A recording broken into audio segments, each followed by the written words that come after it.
कक्षा 12वीं विषय लेखा शास्त्र भाग ए से पहला इकाई का अध्याय 4 साझेदारी का पुनर्गठन, नए साझेदार का प्रवेश। अध्याय 4 से नए साझेदार का प्रवेश, इसके संबंध में आपको नया लाभ हानि विभाजन अनुपात ज्ञात कैसे किया जाता है। इसका पहला स्थिति, जब पुराने साझेदार अपना पुराना अनुपात यथावत रखना चाहे। इस पहले स्थिति से संबंधित आपको इसके पूर्व एक क्रियात्मक प्रश्न समझाया गया, जिसमें साझेदार ए और बी था, 3:2 इनका हिस्सा था, और नए साझेदार सी आया था, इनको 1/5 भाग दिया गया था। तो इस कंडीशन में नया लाभ हानि विभाजन अनुपात क्या होगा, इसकी गणना आपको समझाया गया। आज आपके लिए स्थिति क्रमांक 2 है। स्थिति क्रमांक 2, जब नया साझेदार अपना भाग पुराने साझेदारों से समान रूप से प्राप्त करता है। इस प्रकार से दूसरा स्थिति है, नया साझेदार आया, नए साझेदार को हिस्सा दिया गया, तो नया साझेदार पुराने साझेदारों से समान रूप से भाग प्राप्त करता है। पुराने साझेदारों से समान रूप से हिस्सा प्राप्त करता है। तब किस प्रकार से हम दिए गए प्रश्न के आधार पर नए लाभ हानि अनुपात की गणना करेंगे, इससे संबंधित हमारे पास यहाँ एक क्रियात्मक प्रश्न है। क्रियात्मक प्रश्न इस प्रकार से है, निकुंज और मिथुन एक फर्म में 3:1 के साझी हैं। वे अभिनव को 1/5 भाग के लिए नए साझेदार के रूप में प्रवेश देते हैं। यदि अभिनव अपने लाभ का भाग निकुंज और मिथुन से बराबर अनुपात में प्राप्त करते हैं तो नया अनुपात क्या होगा।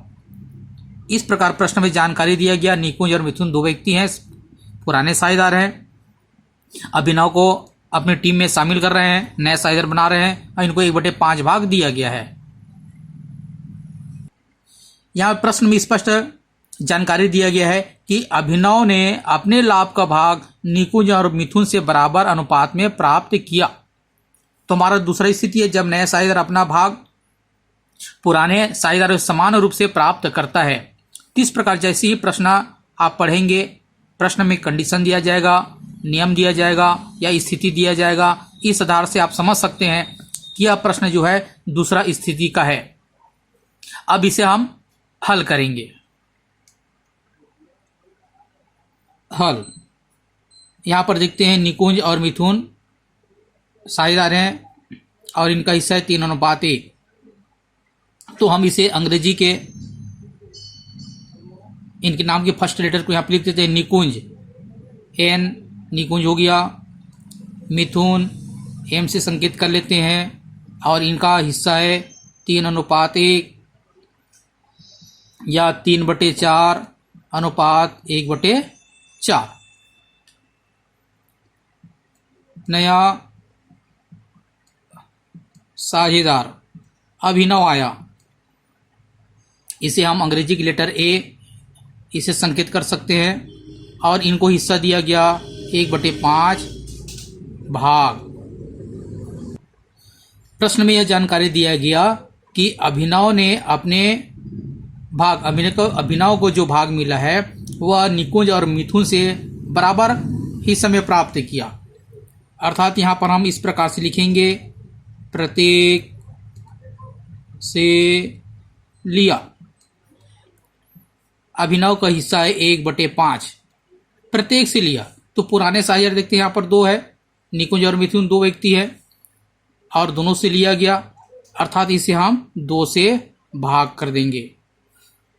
यदि यहाँ पर 3 साझेदार होते, पुराने साझेदार 3 होते और सबसे बराबर लिया जाता, तो हम इसे 3 से भाग करते। पुराने साझेदार यदि 4 होते तो इसे हम 4 से भाग करते। यहाँ पर 2 पुराने साझेदार है, इसलिए 2 से भाग करेंगे।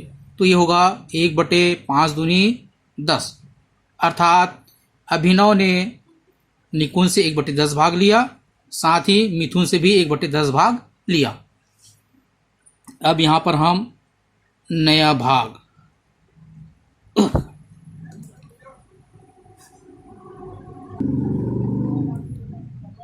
निकुंज, मिथुन और अभिनव इस प्रकार से लिख लेते हैं, बराबर निकुंज का पुराना भाग देखते हैं। तो निकुंज का पुराना भाग है 3/4, 3/4। और निकुंज ने ही 3/4 भाग में से 1/10 भाग अभिनव को दिया।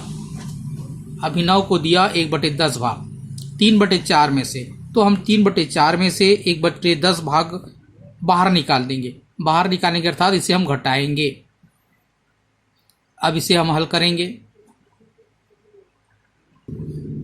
इसे हल करने के लिए ध्यान देंगे, यह भिन्न संबंधी प्रश्न है, घटाया जा रहा है। यदि आप लघुत्तम से निकालते सकते हैं तो लघुत्तम से निकालिए, नहीं तो इसका सरल तरीका है, क्योंकि यहाँ पर 4 से 10 भाग नहीं जा रहा है।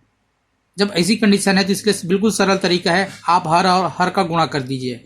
10 × 4, 10 × 40। अब तिर्यक गुणा कर दीजिए इस प्रकार से। 10 गुणा हम 3 से करेंगे, 10 × 30। 4 गुणा 1 से करेंगे, ऋण 4 × 4। अब हम 30 में 4 घटाएंगे तो 26/40। इस प्रकार निकुंज का नया भाग निकला 26/40। ठीक इसी प्रकार से हम मिथुन का निकालेंगे। मिथुन का पुराना भाग है 1/4, 1/4।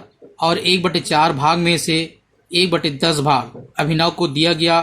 तो 1/4 में हम 1/10 माइनस करेंगे। ठीक इसी प्रकार से 10 × 40, हर और हर का गुणा कर दीजिए। अब तिर्यक गुणा कर दीजिए। 10 × 10, 4 × 4।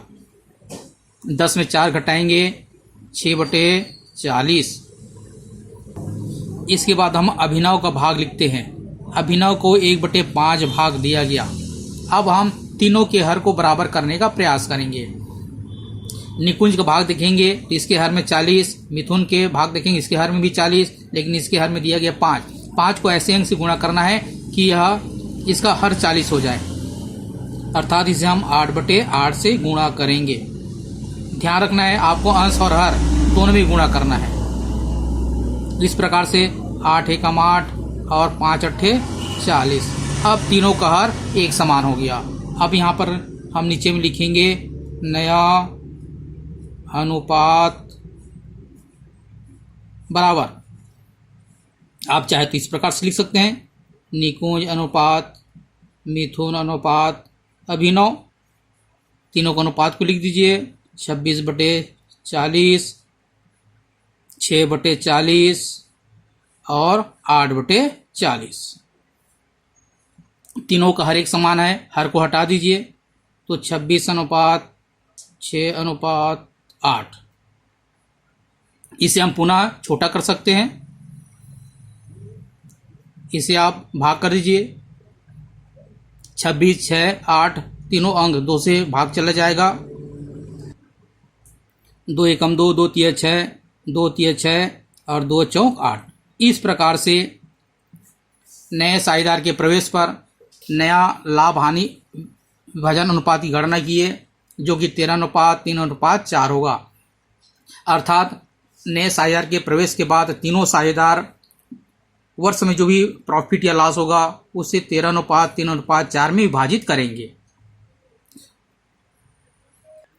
इस प्रकार से